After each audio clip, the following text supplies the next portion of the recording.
Merci, Madame la Ministre. La parole est à Monsieur Jean-Luc Mélenchon.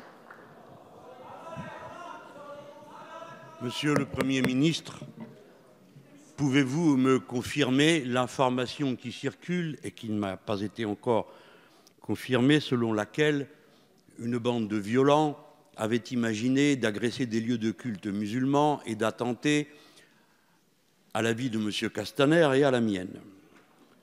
Dans la mesure où il s'agit du ministre des Relations avec le Parlement et d'un président de groupe d'opposition, j'estime que le Parlement tout entier peut se sentir visé. Je crois exprimer le point de vue de tous mes collègues sur tous les bancs lorsque j'adresse à ces énergumènes le message suivant: rien, jamais, aucune menace ne fera jamais céder aucun d'entre nous dans le devoir de représenter la liberté d'expression du peuple français.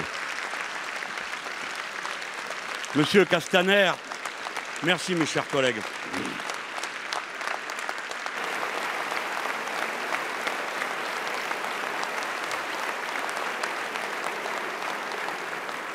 Monsieur Castaner, au nom du groupe La France Insoumise, je vous exprime notre parfaite solidarité personnelle, comme nous l'avions fait au moment où M. Fillon, M. Macron et Mme Le Pen avaient été menacés précédemment.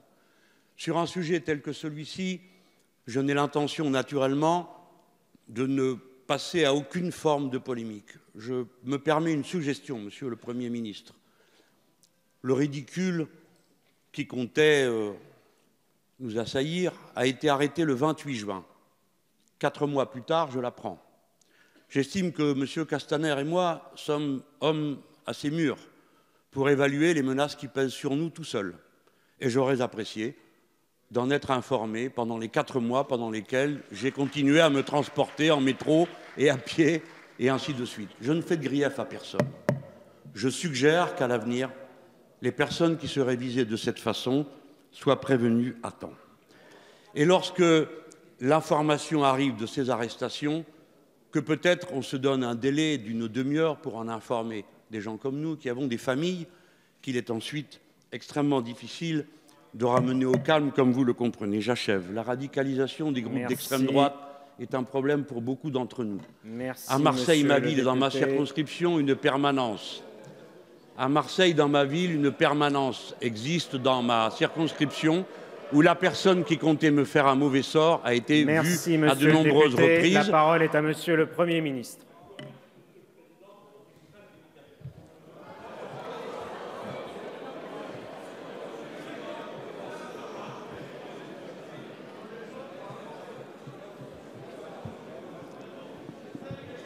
Monsieur le Président, Mesdames et Messieurs les députés, Monsieur le Président Mélenchon,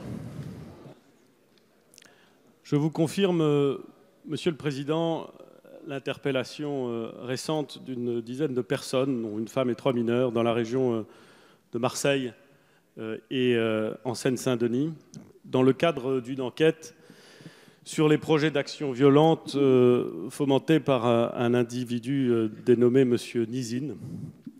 Lui-même, comme vous l'avez indiqué, Monsieur le Président, interpellé en juin dernier. Ces personnes ont été placées en garde à vue. Je peux difficilement aller plus loin, mais vous le comprenez parfaitement et vous ne l'avez d'ailleurs pas demandé. Je peux difficilement aller plus loin dans la diffusion d'informations puisque l'enquête judiciaire est en cours. Je veux néanmoins vous indiquer que les services de police sont en lien et pleinement mobilisé avec l'autorité judiciaire pour faire toute la lumière et prendre toutes les décisions qui s'imposent. Si ou lorsque une menace précise et caractérisée est identifiée contre une personne, qu'elle soit un citoyen,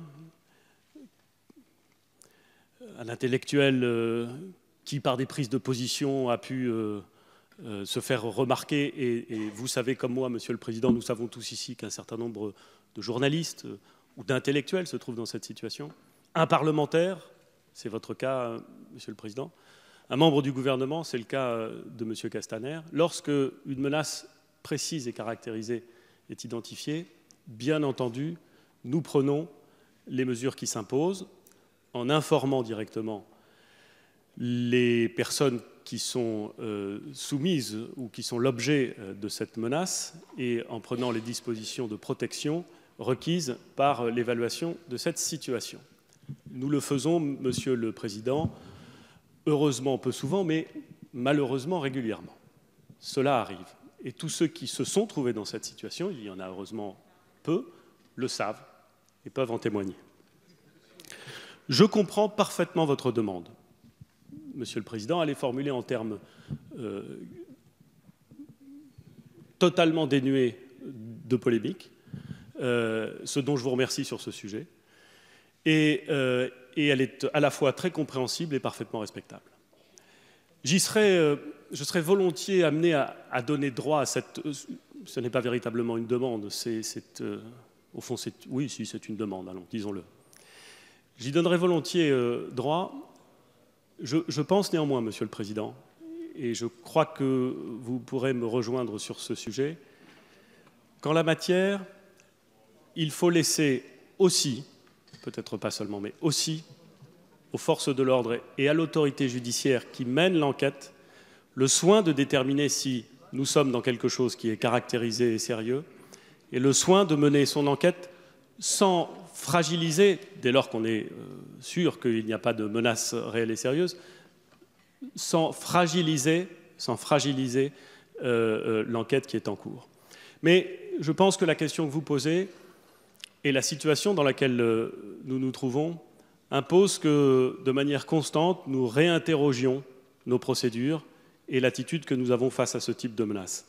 J'aurai l'occasion d'évoquer ce sujet directement avec Monsieur le ministre d'État, ministre de l'Intérieur, et je propose, Monsieur le député, que nous ayons la possibilité, à l'occasion, de poursuivre cet échange et cette discussion et d'en faire état, bien entendu, à l'ensemble de la représentation nationale. Il ne s'agit pas de vouloir escamoter, d'une certaine façon, ce débat qui est essentiel pour notre démocratie. Et je voudrais en terminer par là, Monsieur le député, vous vous êtes adressé à la représentation nationale en indiquant que rien ne pourrait faire changer d'avis quiconque ici, et certainement pas les menaces.